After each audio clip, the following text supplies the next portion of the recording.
ಸಂವಿಧಾನಾತ್ಮಕ ಅಪರಾಧ ಕಲ್ಲಿ ಸಾಮಾಜಿಕ ಗಣೇಮುಲ್ಲ ಸಂಜೀವ ಘಾತನೆ ಸಂಬಂಧೇನ್ ಪ್ರಧಾನ ಸೆಕಕಾರಿයක් ලෙස අවශ්‍යව සිටි ඉෂාරා සෙව්වන්දි නැමැත්තිය නේපාලයේදී අත්අඩංගුවට ගැනීමට හැකි වූයේ මෙරට විශේෂ මෙහෙයුම් කණ්ඩායමක් රාජතාන්ත්‍රික අනුග්‍රහය යටතේ එරටදී සිදු කළ මෙහෙයුමකින් අනතුරුව බව ශ්‍රී ලංකා පොලිසිය පවසයි.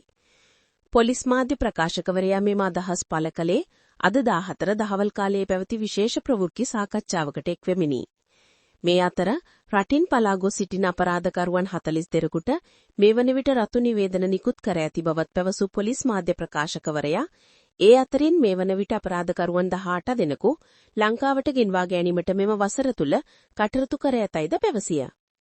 පොලිස් ප්‍රතිවරයාගේ ඍජු මැදිහත්වීම මත අපරාධ පරීක්ෂණ දෙපාර්තමේන්තුව සහ විශේෂ පොලිස් කණ්ඩායමක් ඒකාබද්ධව සිදු කළ මෙහෙයුමකින් අනතුරුව ඉෂාරා සෙව්වන්දිව නේපාලයේදී අත්අඩංගුවට ගත් බවද පොලිස් මාධ්‍ය ප්‍රකාශකවරයා මෙහිදී කියා සිටියේය. ඉෂාරා සෙව්වන්දිට සමග තවත් සැකකරුවන් 30 දෙනෙකු අත්අඩංගුවට පත් වූ අතර මෙහිදී තවත් කාන්තාවක් හා කිහෙල්පද්දර පද්මේගී සමීපතයන් තිදෙනෙකුද අත්අඩංගුවට ගත් බව පොලිසිය පැවසුවේය. එම පිරිස අතර ඉෂාරා සෙව්වන්දිට රැකවරණය දුන් ද්‍රවිඩ පුද්ගලයෙකුද අත්අඩංගුවට ගෙන තිබේ. බොහෝ දුරට එම අපරාධකරුවන් ඉදිරි දින කිහිපය තුළ දිවයිනට රැගෙන ඒමට නියමිත බවද පොලිස් මාධ්‍ය ප්‍රකාශකවරයා පැවසියා. ඉෂාරා සෙව්වන්දිට ශ්‍රී ලංකා පොලිසිය විසින් රතු නිවේදනයක් නිකුත් කර තිබුණු බවද පොලිස් මාධ්‍ය ප්‍රකාශකවරයා මෙහිදී කියා සිටියේය. සංවිධානාත්මක අපරාධකරුවෙකු වන සංජීව කුමාර සමරරත්න නොහොත් ගණේමුල්ල සංජීව ඉකුත් පෙබරවාරි 19 වනදා අලුත්කඩේ අධිකරණ සංකීර්ණය තුලදී වෙඩි තබා ඝාතනය කරනු ලැබුව අතර කෙහෙල්බද්දර පද්මේගී පාර්ශ්වය විසින් අදාළ ඝාතනය සිදු කර තිබුණි.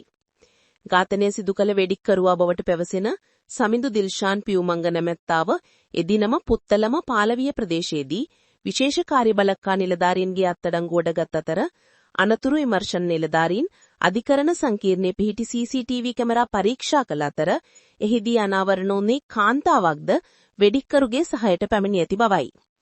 අදාළ කාන්තාව නීති ක්ෂේත්‍රයේ භාවිත කරන පොතක් තුල වෙඩි තැබීම සඳහා භාවිත කළ ගිනි අවිය රැගෙන ඇති බවට එහිදී හෙළි වූ අතර ඒ අලෝ පොලිසිය සිදු කළ විමර්ශනවලදී අනාවරණ වී තිබුණේ ඇය මිනුවන්ගොඩ පදිංචි ඉෂාරා සෙව්වන්දි නම් කාන්තාවක් බවයි. එම අපරාධයේ සිදු කර ඉෂාරා සෙව්වන්දි මිද්දනිය ප්‍රදේශයෙන් ඉන්දියාවට පලා ගිය ඇති අතර එයට JK බයිනමැත්තා උපකාර කර ඇතයිද වාර්තා වේ. ඇය රුපියල් ලක්ෂ 6ක 50ක පමණ වියදම් කර ඉන්දියාවට පලා ගොස් එහි සති 3ක පමණ කාලයක් රැඳී සිටි තිබේ. ඉන් අනතුරුව ඉෂාරා බස් වලින් සහ දුම්රින් පලා ගිය ඇති අතර දින 7කට පසුව ඇය නේපාලයට ළඟා වී ඇතයිද වාර්තා වේ. පසුව නේපාලයේ කඳුපර ප්‍රදේශයක තට්ටු නිවසක ඉහළ මහලේ රැඳී සිටිදී ඊයේ මෙලෙස අත්අඩංගුවට පත් වී තිබුණි.